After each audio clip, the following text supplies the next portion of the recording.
Hello বন্ধুরা, আসসালামু আলাইকুম। Welcome to my video. কাছে দূরে কে কোন জায়গা থেকে ভিডিওটা দেখছেন অবশ্যই বন্ধুরা কমেন্টস করে জানিয়ে দিন।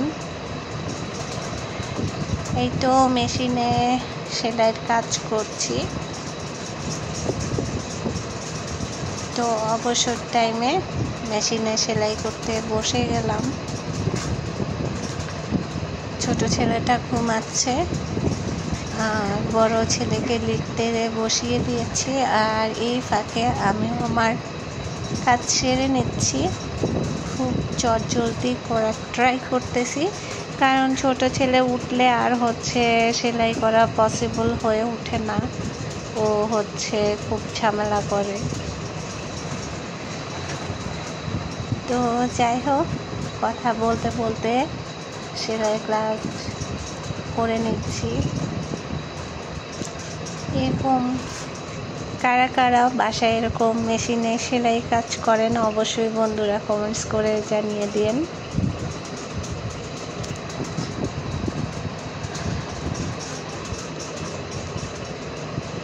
তো সেলাই করা প্রায় শেষের দিক।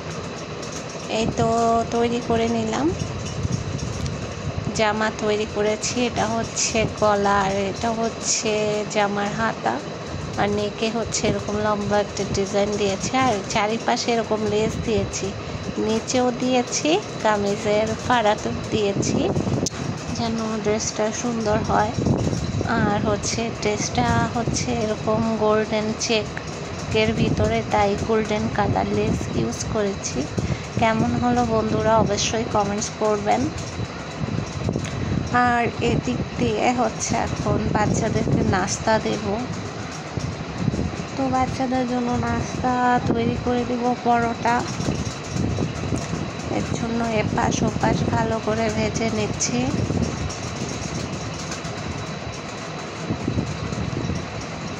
তো মাশাআল্লাহ, বাচ্চাদেরকে পরোটা ভেজে দিলে ওরা ভীষণ লাইক করে।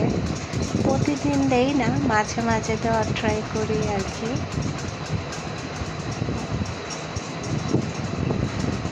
তো আপনাদের সাথে কথা বলতে বলতে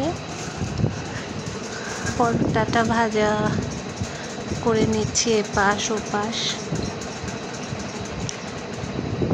চুলোর হিটটা একটু কমিয়ে দিয়েছি, না হলে পুড়ে যাওয়ার সম্ভাবনা থাকে, আর পরোটাটা ফুললে মজা লাগে না। একটু এরকম আস্তে আস্তে সুন্দর করে ভাজা ভাজা মুচমোচা করলে ভাল লাগে। আর পাশের চুলাতে পেঁয়াজ মরিচ বসিয়ে দিয়েছি, আলু ভাজি হবে। এখানে যে দেখেন আলু ভাজি বসিয়ে দিয়েছি। তো অনেক ধোঁয়া উঠেছে, ক্যামেরাটা একদম ঘোলা হয়ে গিয়েছে ধোঁয়াতে। তো যাই হোক, এত আলু ভাজিটা নেড়ে চেড়ে দিলাম, আবার ঢেকে দেবো সেদ্ধ হওয়ার জন্য। আর এদিক দিয়ে পরোটাও ভাজা মাশাআল্লাহ হয়ে গেছে। তো বাচ্চাকে খেতে দিলাম। তো আজকের মতো বিদায়, আল্লাহ হাফেজ।